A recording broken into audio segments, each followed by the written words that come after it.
Military update news, U.S. military options on North Korea very ugly. Despite new threats from the Trump administration, the U.S. still has no real, practical military option on North Korea, analysts say. After Pyongyang tested a nuclear weapon Sunday, U.S. Defense Secretary James Mattis said the U.S. has many military options on North Korea and threatened Pyongyang with a massive military response if a U.S. territory or U.S. allies are targeted. But any U.S. military action puts millions of civilians in the South Korean capital of Seoul at risk, analysts say, and is therefore very unlikely to happen.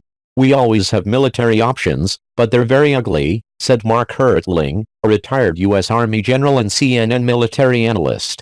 Weapons pointed at Seoul. For years, the problem with any U.S. military action against North Korea's nuclear program has been the massive conventional artillery Pyongyang keeps in range of Seoul, a metropolitan area of 25 million people. Experts say North Korea could kill tens of thousands of those civilians, if not exponentially more, using that artillery in retaliation for a U.S. strike on the north. Pyongyang's test Sunday of what is thought to be its most powerful nuclear weapon doesn't change that fact, experts say. But some also say the test doesn't mean North Korea is any more of an immediate threat to the U.S. or its allies. Hertling said that means the U.S. doesn't need to do anything drastic to counter the current North Korean threat. Does North Korea threaten the existence of the United States or any of our allies right now? No, they don't, he said. Technological challenges. While North Korea did explode a nuclear weapon underground, and it has this summer tested what experts believe are ballistic missiles capable of reaching the U.S. mainland, it hasn't shown it can put the two together in a system that works. A successful test means they can build a weapon, not that they have any ready for immediate use, said Carl Schuster, a former director of operations at the U.S. Pacific Command's Joint Intelligence Center. But others have cautioned that the Kim Jong Un regime must be taken at its word because no one can be certain they have a nuclear-tipped missile that works until they actually try to hit something with one. If you attack them after they have the nuclear weapons, it's not a preventive war. It's just a plain old nuclear war, Jeffrey Lewis, a non-proliferation expert at the Middlebury Institute of International Studies' James Martin Center for Non-Proliferation Studies, said on a recent podcast. Bruce Bennett, a senior researcher at the RAND Corporation who specializes in North Korea, said letting Pyongyang develop a working nuclear-tipped missile leaves the U.S. open to a kind of nuclear blackmail. North Korea might tell the United States to not send conventional forces to South Korea, threatening to detonate nuclear weapons on U.S. cities if the U.S. does send those forces, Bennett said. What would be needed for strike? Even if that's a possibility, analysts say the U.S. is in no position right now to wage the kind of military campaign that could bring battlefield success on the Korean peninsula.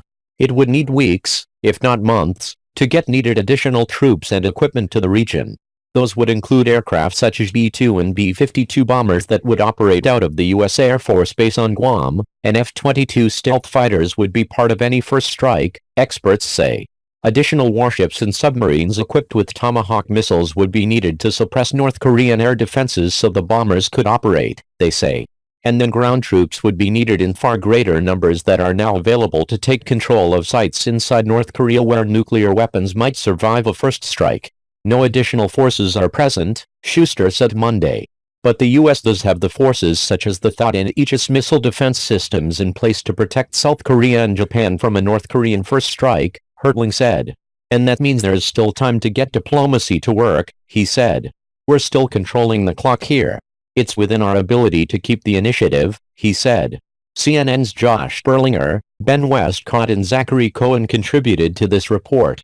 These sanctions will cut deep, and in doing so will give the North Korean leadership a taste of the deprivation they have chosen to inflict on the North Korean people. Sanctions in the wake of North Korea's alarming progress in its nuclear and missile programs. Kim Jong Un launching a second intercontinental ballistic missile just 9 days ago, a missile potentially capable of reaching as far as the eastern U.S. It is now Secretary of State Rex Tillerson's mission as he travels across the region to ensure all parties, especially China, adhere to the sanctions in hopes North Korea finally comes around. Well, the best signal that North Korea could give us that they're prepared to talk would be to stop these missile launches. We've not had an extended period of time where they have not taken some type of provocative action by launching ballistic missiles. And that will indeed be the big test. But whether the North Koreans stop the tests or not, the U.S. will give the sanctions time to bite before taking further action. But Secretary Tillerson said there is no time frame for that. Developing this morning, North Korea says there is no bigger mistake than the U.S. thinking it's safe across the ocean. National Security Advisor H.R. McMaster says President Trump has been briefed on military options regarding North Korea. It's an incredibly strong day for the United States. It's a strong day for the United Nations. It's a strong day for the international community that wanted to send a message to the North Korean regime that we were done. The time of talking is over. We made that very clear on Monday, and the time for action has happened, and now it's time for North Korea to decide where they're going to go. What you saw the Security Council do was a unanimous vote that basically banned coal, lead ore, iron ore, banned seafood, stopped all new joint ventures, stopped expansions of joint ventures, had multiple sanctions designations, and we gave them basically a kick in the gut with $1 billion of sanctions that are going to start, they're going to start to feel right away. It's going to be very strong, and it's time for North Korea to realize we're not playing anymore. North Koreans lining up to watch state-owned TV, threatening the U.S. with a thousands-fold revenge for what they call villainous UN sanctions, warning it's a mistake for Americans to think they're safe. President Trump talking for an hour to his Secretary of State at an Asian summit today, after Rex Tillerson delivered a message to North Korea. Stop testing missiles, then we can negotiate. North Korea's shocking breakthrough in a test 10 days ago, a missile able to reach as far as Chicago, has alarmed the world. That plus what U.S. officials call unusual and unprecedented submarine activity by North Korea, which hopes to develop sea-launched missiles as well, producing a diplomatic win for the White House, while in Washington talk of the potential need to plan for military options. There's nothing like the threat of a ballistic missile landing on your homeland. But you have to look at what North Korea has done. This is a country who has taken all of its revenues and not given it to its people to feed where they're starving, but instead has put it towards an irresponsible nuclear program where they're trying to show their muscle. So what we basically did was kicked them in the stomach, told them to stop, and said we're not going to put up with it anymore, and the ball is now in North Korea's court. They have a big decision to make. They can either respond by pulling back and saying that they're not going to be a part of this reckless activity anymore.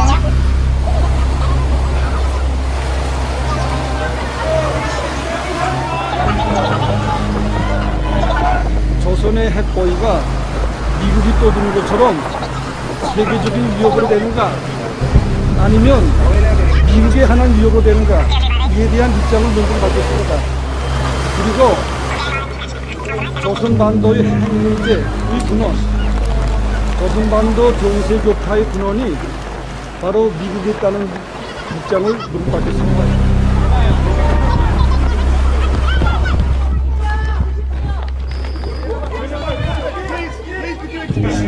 절대로 우리의 핵과 탄도로켓을 십상타게 올려놓지 않을 것이며, 우리가 선택한 핵무력 강화에 대해서 단 한치의 양보도 없다는 것을 천명했습니다.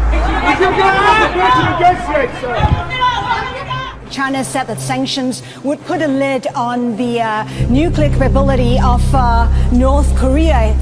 China was also confident that North Korea will come to the negotiating table. But you know what?